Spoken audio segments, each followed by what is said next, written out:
two teams that are closely matched, so you don't know who's going to win. Your thoughts are consumed by that person. You're both fighting for the same ring. You either eat or you get eaten. There's tension with the rivals, there's tension with the press, there's tension with the fans. The fans have picked favorites. It builds up in their minds and the public's minds.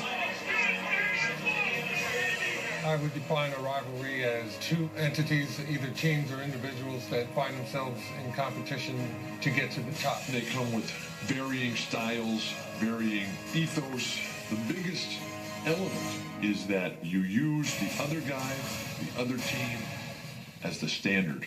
Manning and Brady, Broncos and Patriots, the monster rivalry game. You could feel the excitement and the electricity in the air. Playing against the best, that's what you would do all the hard work for. Just get into your routine as best you can, but in the back of your mind, you're thinking this is it. You feel like it's a high wire act. The consequences are pretty steep if you're not on. It brings the best out of you. In some cases, it can do the exact opposite. We gotta fight! We gotta lay down! You competed against each other with total intent to beat each other. We want to beat each other so badly. You can either go in a hole or you can rise to the occasion. Brady takes the knee. New England, they win the AFC title. Manning will take the knee. He does. Colts are going to the Super Bowl. To beat your rival, you know you've earned it. There's no mistaking that you deserved it. I don't know if accomplishment's the right word, because it was more than that. It's the greatest feeling in the world.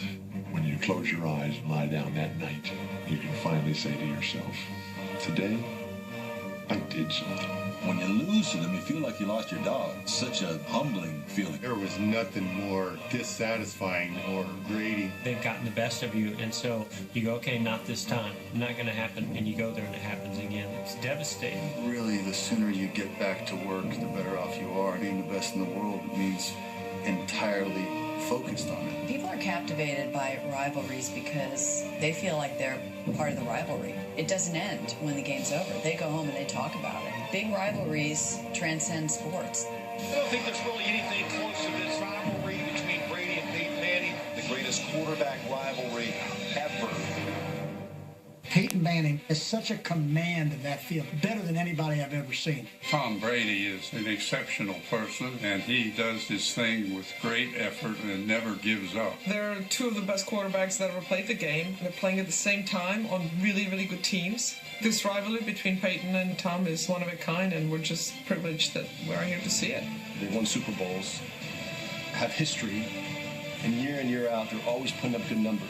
I'm sure they're watching each other, and that's what a rivalry is about. There is the level of respect for their greatness. That dynamic is what makes things so interesting. Why people want to see them play against one another. Watching two of the best when all the chips are on the table, that's always something that fascinates the fans, and I think that's what gives professional sports its appeal. People love excellence, commitment, sacrifice, drive. Tom Brady, Peyton Manning, they epitomize all those qualities. Peyton Manning, you rock! Push to the ground! Brady's back! And the way they breathe life. Woo! You're not finished! You're not finished! They breathe joy and happiness and hope and optimism. And that all comes together and head to head. Manning, Brady, Brady, Manning. It's what